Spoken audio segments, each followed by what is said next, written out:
जय श्रीमन नारायण। ए पर जे टिप्पणी हम करे जा रहल बा रामानुजदास श्रीमान गट्टू वेणुगोपाल स्वामी जी के द्वारा दिहल गयल बा। अध्याय 18 मोक्ष संन्यास योग श्लोक 26। मुक्तसङ्गः अनहंवादी धृति उत्साह समन्वितः सिद्ध्यसिद्ध्योः निर्विकारः कर्ता सात्विक उच्यते। ओम। गीताचार्य श्री कृष्ण परमात्मा अर्जुन समेत हमनी सबके मोक्ष संन्यास योग सिखा रहल बानी। परमात्मा कह रहल बाड़न, हे अर्जुन, अगर काम करे वाला व्यक्ति परिणाम के इच्छा से मुक्त होके, सब आसक्ति से मुक्त होके, कर्ता के रूप में अहंकार से मुक्त होके, जब तक शुरू भयल काम पूरा न होके तब तक कोनो दुख सहित होके तथा काम के आगे बढ़ावे के इच्छा न होके अपन के जरूरी प्रोत्साहन आ उत्साह देला और सफलता असफलता के कोनो असर न पड़े और ई बात के चिंता न करे कि कहल काम से परिणाम मिली आ न मिली, तब ओकरा के सद्गुणी कर्ता मानल जाला। ई कह के श्री कृष्ण परमात्मा ई समझावत बाड़न कि जे सद्गुणी होला ऊ आपन कर्म के परिणाम पर ध्यान न देला, ऊ कर्ता होके के गर्व न करेला, जौन काम शुरू कैले और ओकरा के न छोड़ेला, चाहे ऊ कितनो कठिन होके। ऊ अपना के आगे बढ़ावे खातिर जरूरी उत्साह देला और आपन दिमाग में कौनो सवाल न रखेला कि ऊ जौन काम कर रहल बाड़न ऊ सफल होई या ना होई।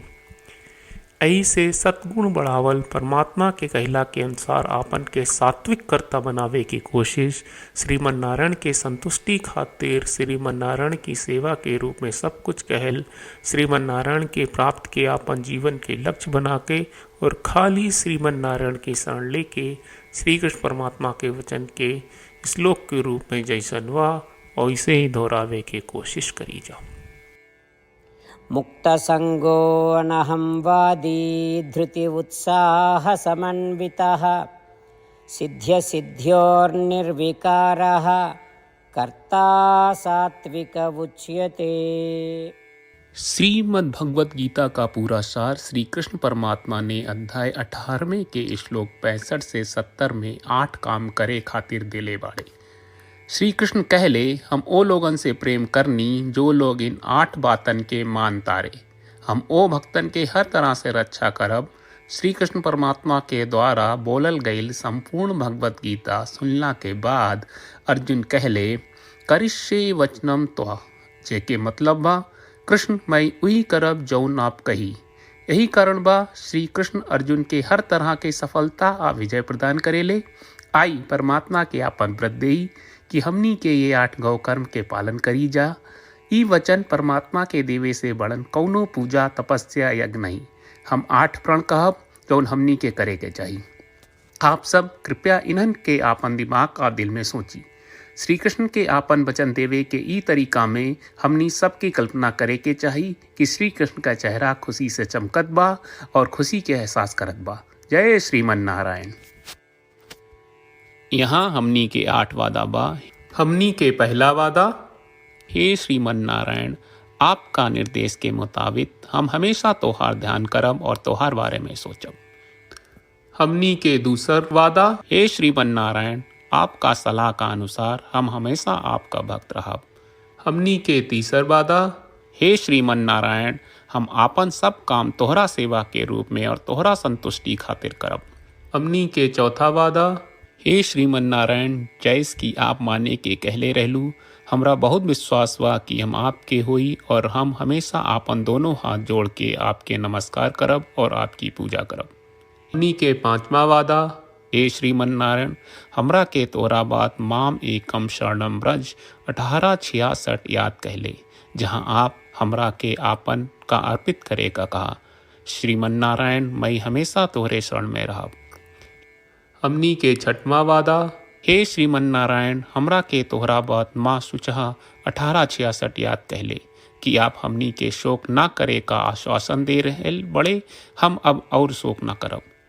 हमनी के सातवां वादा, हे श्रीमन नारायण, आपने हमरा खातिर श्रीमद् भगवत गीता के वितरण करके हम सबके कृपा कहले और आशीर्वाद दहले बा। हम वादा करत बानी कि रोजाना कम से कम एक श्लोक पढ़ब या सुनब।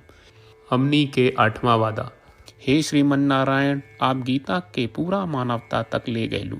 हम गीता में आपके दिव्य वचन के उन भक्तन तक पहुँचावे के प्रयास करब जे गीता से अपरिचित बा। हे श्रीमन नारायण, हम उई करब जौन तू करे का कहब। हम ऐसन व्यवहार करब जैसन आप चाहत बानी और हम खाली आपका खातिर काम करब। श्रीमन नारायण के रोज आपन वचन देहल कि हम ओइस करब जैस आप कहत बानी, ई अपने आप में बड़न पूजा बा। श्रीमन नारायण, करशे वचनम त्वा। श्रीमन नारायण, हम तोरे निर्देश के मुताबिक काम करब। सर्वम श्री कृष्ण अर्पणम अस्तु। जय श्रीमन नारायण। मुक्तसङ्गः अनहं वादी धृति उत्साह समन्वितः सिद्ध्यसिद्ध्योः निर्विकारः कर्ता सात्विक उच्यते। ओम मुक्तसंगो अनहं वादी धृति उत्साह समन्वितः सिद्ध्यसिद्ध्योर्निर्विकारः कर्ता सात्विक उच्यते।